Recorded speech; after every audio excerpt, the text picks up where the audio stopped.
Қазіргіше жыл санауымызда шамамен 1600 жылы қаңтар айының 1-ші жұма жамиғи намазынан соңғы мезгіл. Әуелден қазақ ұлтының ұйысқан атамекені Қыз-Қыстауы, Орта Азиядағы Харазм ойпаты, Әмударияның арқа шығыс жағасында Бестөбе маңы, Ноғай, Түркмен, Өзбек, Қазақ, Қарақалпақ елдеріне ортақ.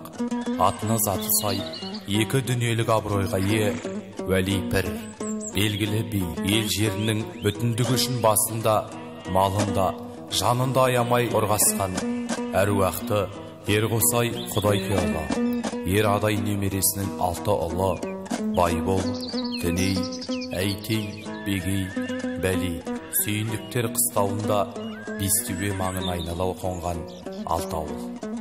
Қосай атамыздың 6 қанат ақ ордасы. Төрде Қосай ата тік отыр. Төменде Қосай атамыздың ақ некелі жұбайы, 6 ұлының анасы, оғыл меңлі есік жақта. Кенже ұлы Сүйіндіктің қосағы балшырын келінмен отыр. Дөңгелек үстел үстіндегі зереңде толы шұбат, шөміш тостақандар. 6 қанат ақ орданың жабығын аша, аз алшын мен кеншін ұрпақтарының 6 алқабиы Әлімұлы, Ақ Қошқар мен Асан, Жетіру Буырхан, Бекжол, Байұлы, Мырза мен Тағашы билер мен батырлар және өзінің жетінісі Тәске, Қынанорыс, Ақпан, Балықшы, Бұзау, Тобыш, Мұңал билер мен баһадүрлер кіріп келді. Қосайлы Сүйіндіктің қосағы балшырын келін орнынан тұрып, келген көпшілікке иіле ибалы сәлем етті. Төрде отырған Қосай атамызға және есік жақта отырған оғыл меңлі анамызға ассалаумағалейкум деп топтала сәлемдесе ретімен жайғасқан. Қосай ата көңілдене бастады. Уағалейкум ассалам. Береке бірлік Алладан, адамзатқа тілеймін, иман нұр беші жасаған. Жайғасыңыз орныға, бұйыртқан бір хақ орнына, тіл байланбай айтайын, ортақ мүдде жалпыға. Әлімұлы Ақ Қошқар би екпіндене сөйледі. Айымнұр әжең айтқандай, фәни мен бақи шамдалдай, атыңа затың сай қосай, әруақты нұрың жанғандай. 110 жасың жасадың, өрледі өрге талабың. Әуелгі ұрпақ шахиттік сабырмен жазмыз санадың. Сабырмен жазмыз санадың, сынаққа сынбай жарадың. 70-80 жасыңда өрледі қайта талабың. Сырдан аудың әбуге, тілегің бір хақ көруде. Қожатек Түркмен Беглишан досым деп қызын беруде. 6 ұл сүйдің 10 жылда, әрбірі татыр 10 мыңға. Пір Қосай атқа алайық шахирлар қосар ән жырға. Байбол тіні әйтейін, Бегей, Бәли, Бесүйің, шаңғырақ ұстар сүйінді қара шаңғырақ өзейің, 6 ұл берген бір Құдай, тілегін ақтан ер Қосай, ана Түркмен, атадай, Түркмен адай, лақабай, алшын мен кеншін тілектес, түптегім туыс жүректес, шақырғасын біз келдік, күшай қасқан білектес, күздегі кеңес шештің бе, қандар мақұл десті ме, есіммен қажым келісіп көңілін толып өсті ме, түріңе құлдық кесімді, айтсаңыз мақұл шешімді, ұйғарармыз оң тілеп, күтеміз сізден шешімді. Алып қосарыңыз бар ма? Аталастар атынан Жетіру Бекжол би сабырлы үнмен былай деді. Ойымызды нақ жеткіздіңіз. Пырағамыздың өз кесімімен хандардың шешімін естісек деген ойдамыз. Бисмиллахир-рахманир-рахим. Өзіміздің қазақ қаны еңсегей бойлы ер есім және қыстау қоныс ретімізбен сыйласатын Қиуа ханы Хажым ханмен келістім. Тәзіке мырза інім шаруа мен саудаға мығым іскер болғанмен билікке икемі аз болуына байланысты Құнанырыс би батыр інім соңғы кезде денсаулығы сыр беруіне байланысты емделіп жүргендіктен ізіндегі інілеріне кезегін беретіндерін айтты. Сырласып пікірлесуімізбенен Ақпан батыр інім келісіміңді бергеніңе айтқан ақыл кеңесімді тыңдағаныңызға ризамын. Кеше екі ханның келісімі менен фарманын хабаршылар жеткізді. Менің орныма билігімді кіші жүз аталастарымның бұдан былайғы қамдаушы, қолдаушы, қорғаушы Беклербегі аруақты Ақпан батыр адай немересі бекітілгенін хабарлаймын.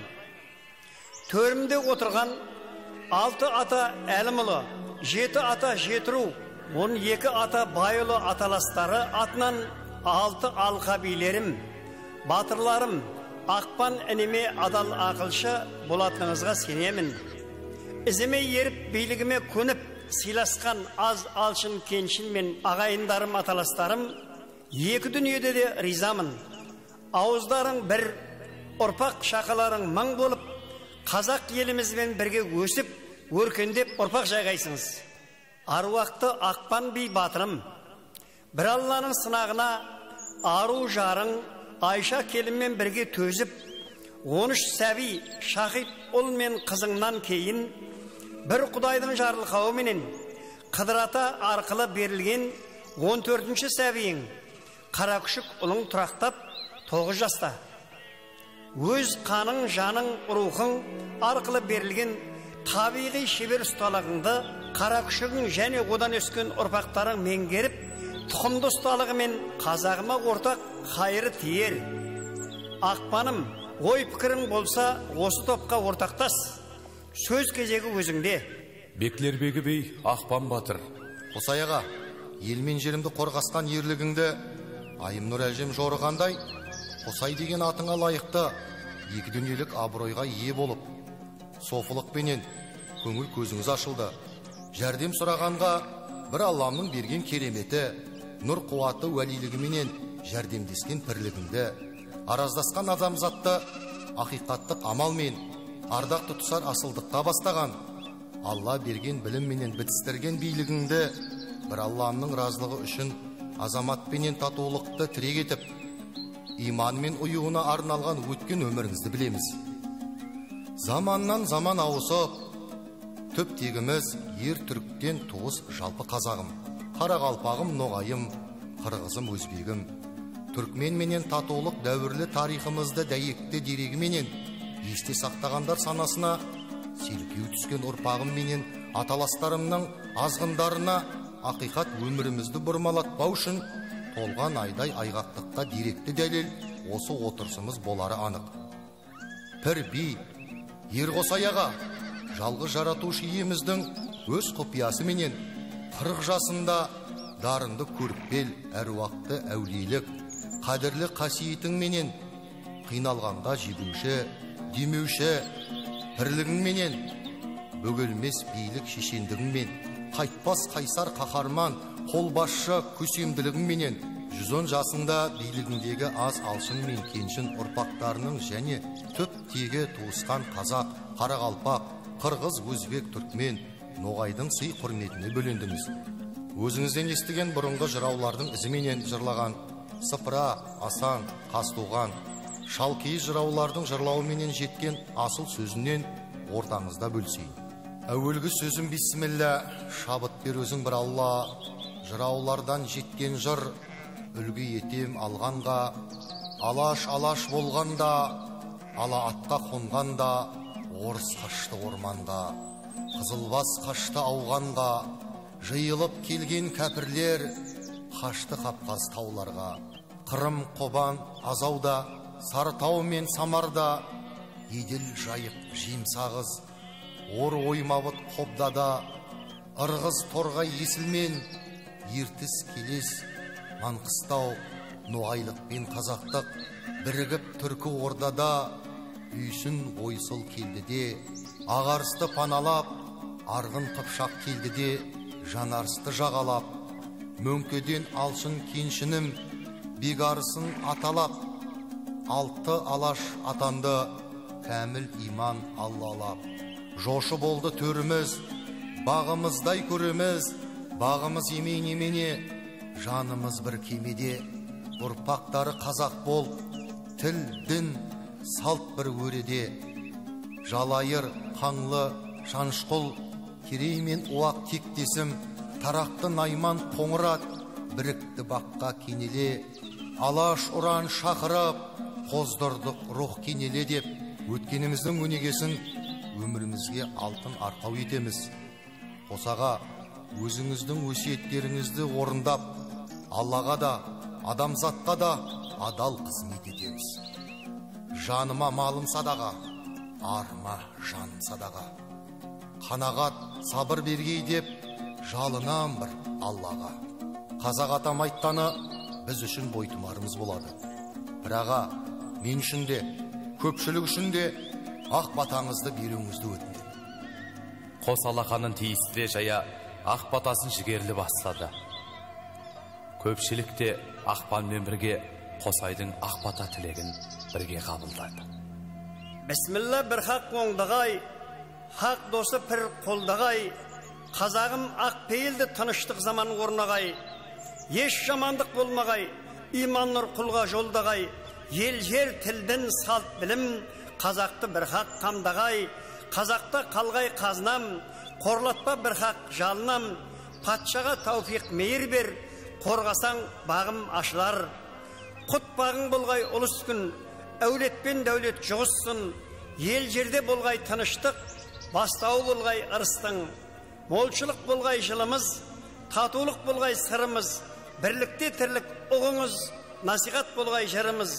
Ақбатам асыл ақпаным, адамға қажет жаққаның, өнерлі ұста ұрпағың, жетілдір үйрет баптағын, ел үмітін ақтағын, ел жеріңді сатпағын, иман нұр керек мизанда, баянды болғай бақтағын. Аллаху әкбар.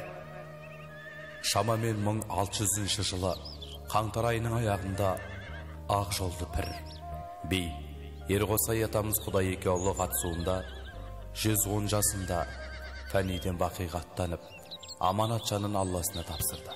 Орта Азиялық 4 түркінің ауызбіршілікті құрметіне бөлене, Бестөбенің батысындағы ең биік төбеге жерленді. Наурыз айы туа 1600 жылы 69 жасындағы Адай немересі Ақпан би батыр Бектілербегі билігіндегі аз алшын кеншінің ұрпақтары Қиуа ханның мал салыққа қосымша қыз салығына көнбей, Қажымқан тақтан түскенше Қаразым ойына қыстамауға, Хазіреттің кең ойы Сырдария бойына қазы жұрт маңа 300-ге ортақ атамекенге қыстауға құпия уәделесті. Құм жолдан үстіртке көтерілген көшін бастаған Адай немересі Ақпан би батыр Бектілербегі мал жүрсіне сай қона түстіне жол жүрді. Барса келмес түстігіменен қара бауыр Шопан ата, баба түктес шаштық Әзиз ата, Масат ата, Қараман ата, Есен ата, Отмантау Адай ата ұран отын жаққан жерінде Маната, Самғымының арқа батыс етегінде тұманды түні аялдап қонды. Таңертең тұман сейле бастады. 500 үйлі ауылдар ортасында сақ оба үйегі жанында 20 адай адам. Қосайұлы Байбол би батыр былай деп үн қатты. Уа қазақтарым, өздерімен келіскеніміздей, шамамен 25 ғасырлық тарихы бар. Ер түріктектес, сақ көсемі оба қорымын, 500 батырымыз қоржындап құмды тас тасып, жан-жағымен үстін биіктеткендегі мақсатымыз. Көшіп келген ауылдар мал жанын қорғау үшін, жаудан сақтануға қарауыл төбетіп, қажет кезде оран от жағатын үй кетеміз.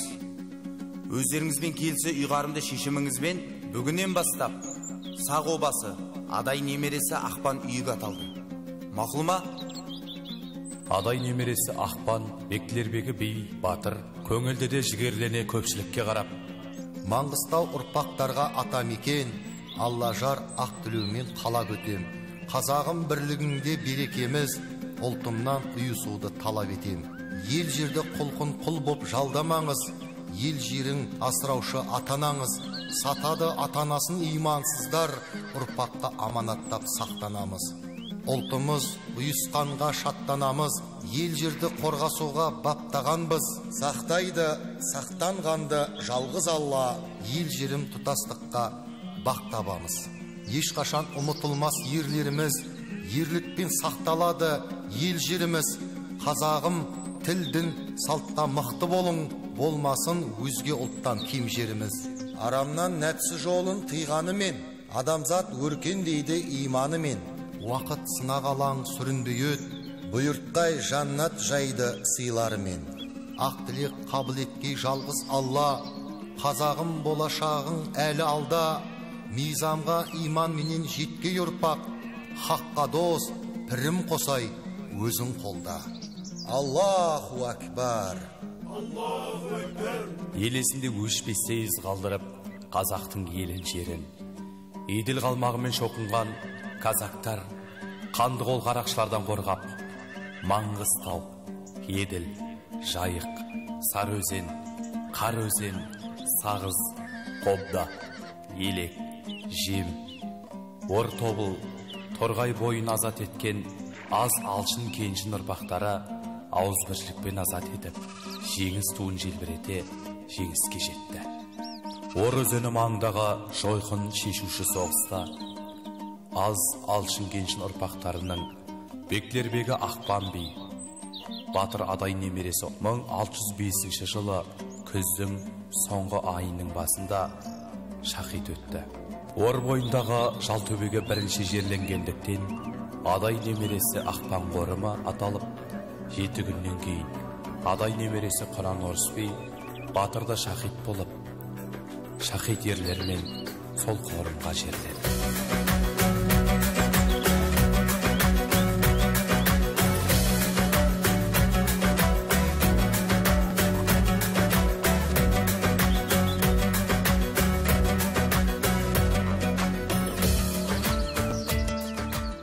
Қосай сенген Ақпанға атты Қаржабай Рембайұлының екі көріністі пьесасын тамашаладыңыздар. Көріністі рөлдерді сомдағандар Жаңаөзен қаласының қарапайым тұрғындары және мұнайшы мәдениет үйінің әртістері. Үлкен рахмет айтамыз.